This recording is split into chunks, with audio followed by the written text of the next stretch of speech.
بسم اللہ الرحمن الرحیم نحمدہ ونصلی علی رسولہ الکریم اما بعد۔ پیارے پیارے بچوں، ننھے منھے پھولو، اللہ تعالیٰ آپ سب کو ہمیشہ خوش رکھیں اور فلسطین کے مسلمانوں کی حفاظت فرمائیں اور ان کو فتح اور مکمل آزادی نصیب فرمائیں۔ الاحسان اکیڈمی والے چچا کی طرف سے السلام علیکم ورحمۃ اللہ وبرکاتہ۔ ہماری کہانی چل رہی ہے مسجد اقصی اور فلسطین۔ اس کے ہم 17 حصے سن چکے ہیں، آج ہے اس کا 18واں حصہ۔ نبی پاک صلی اللہ علیہ وسلم کے بارے میں پیارے بچوں آپ کو پتہ ہے کہ اللہ تعالیٰ نے نبی پاک صلی اللہ علیہ وسلم کو سیر کروائی تھی آسمانوں کی۔ تو جو آسمانوں کی طرف، زمین سے آسمان کی طرف سفر شروع ہوا تھا وہ کہاں سے ہوا تھا؟ مسجد اقصی سے، بیت المقدس سے۔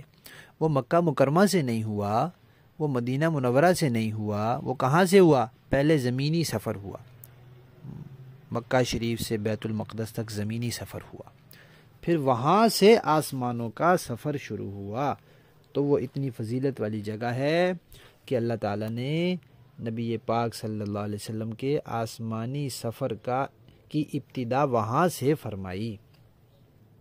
اور پیارے بچوں، اس دنیا میں ایک موقع ایسا آیا کہ اللہ تعالیٰ نے سارے نبیوں کو جمع کیا۔ اتنا عظیم الشان اجتماع دنیا میں کبھی نہیں ہوا کہ سارے نبی جمع ہو گئے۔ نہ اس سے پہلے دنیا میں کبھی ہوئے، نہ اس کے بعد دنیا میں ہوں گے۔ وہ ایک موقع تھا، سارے نبی جمع ہوئے۔ اور پیارے بچوں آپ کو پتہ ہے وہ سارے نبی مکہ مکرمہ میں نہیں جمع ہوئے، مدینہ منورہ میں نہیں جمع ہوئے، کہاں جمع ہوئے؟ مسجد اقصی میں جمع ہوئے۔ اور سارے نبیوں کو جو نبی پاک صلی اللہ علیہ وسلم نے نماز پڑھائی وہ مسجد اقصی میں پڑھائی، بیت المقدس میں پڑھائی۔ تو یہ ایسی جگہ ہے، اس کو یہ شرف حاصل ہے کہ دنیا کی تاریخ کا سب سے عظیم ترین اجتماع یہاں ہوا۔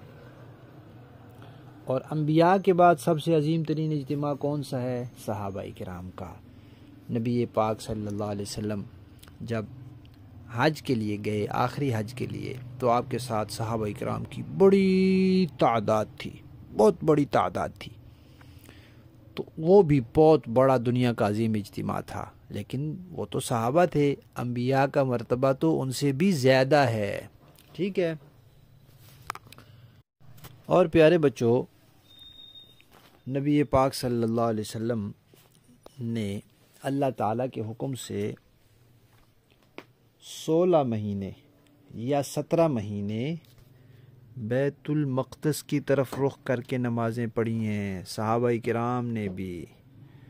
تو جس طرف رخ کیا جاتا ہے وہ تو قبلہ ہوتا ہے نا، قبلہ۔ تو اس طرح سمجھیں کہ بیت المقدس بھی مسلمانوں کا قبلہ رہا ہے، مسجد اقصی بھی مسلمانوں کا قبلہ رہا ہے۔ اس لیے کہتے ہیں قبلہ اول کو کون آزاد کرائے گا، کہ وہ مسلمانوں کا قبلہ اول ہے، پہلا قبلہ ہے۔ اب اس پہ یہودیوں نے قبضہ کیا ہوا ہے تو اس کو قبلہ اول کہا جاتا ہے۔ اتنی عظمت والی وہ جگہ ہے کہ نبی پاک صلی اللہ علیہ وسلم نے بھی، صحابہ کرام نے بھی اس کی طرف رخ کر کے نمازیں پڑھی ہیں۔ اور یہ بھی نبی پاک صلی اللہ علیہ وسلم کا ارشاد ہے کہ مسجد حرام اور مسجد اقصی کے درمیان 40 سال کا فاصلہ ہے۔ یعنی پہلے مسجد حرام تعمیر ہوئی، اس کے 40 سال بعد پھر مسجد اقصی تعمیر ہوئی۔ اور پیارے بچوں، آپ نے دجال کا نام سنا ہوگا کہ قیامت سے پہلے ایک آدمی آئے گا، بڑا عجیب و غریب ہوگا، ایک آنکھ ہوگی، اور اس کو اللہ تعالیٰ کچھ طاقت دیں گے، عجیب و غریب کرتب دکھائے گا، جیسے جادوگر دکھاتے ہیں اس طرح، پوری دنیا کا چکر لگائے گا، بہت بڑا فتنہ ہوگا وہ۔ اس سے اللہ تعالیٰ کی پناہ مانگنی چاہیے کہ اللہ تعالیٰ اس سے ہمیں بچائیں۔ اللہ تعالیٰ اس سے ہماری حفاظت فرمائے۔ یہ نہیں کہنا چاہیے کہ وہ میرے سامنے آئے نا تو پھر میں اس کو بتاؤں، نہیں نہیں نہیں نہیں، اس سے پناہ مانگنی چاہیے۔ اس کو دجال کہتے ہیں۔ تو وہ دجال پوری دنیا کا چکر لگائے گا، ہر جگہ جائے گا، لیکن نبی پاک صلی اللہ علیہ وسلم کا ارشاد ہے 4 جگہ پر دجال نہیں جا سکے گا۔ وہ دجال بھی یہودی ہوگا، وہ دنیا کا سب سے بڑا فتنہ ہوگا اور وہ بھی یہودی ہوگا۔ تو پتہ چلا کہ یہودی دنیا کا سب سے بڑا فتنہ ہے۔ اچھا 4 جگہیں کون سی؟ ایک تو مکہ شریف میں نہیں جا سکے گا، جائے گا نا دروازوں پر فرشتے کھڑے ہوں گے، پٹائی کریں گے، بھاگے گا پھر وہاں سے۔ اسی طرح مدینہ شریف میں نہیں جا سکے گا، اسی طرح مسجد اقصی میں بھی نہیں جا سکے گا، اور کہاں نہیں جا سکے گا؟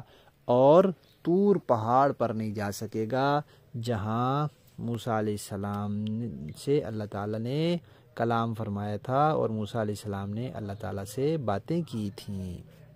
ٹھیک ہے، اچھا یہ ہو گیا۔ اب ہم انشاءاللہ 2-3 باتیں اور کل کی کہانی میں آپ کو بتائیں گے، پھر انشاءاللہ ہم آگے چلیں گے۔ ہماری کہانی کا 18واں حصہ ختم۔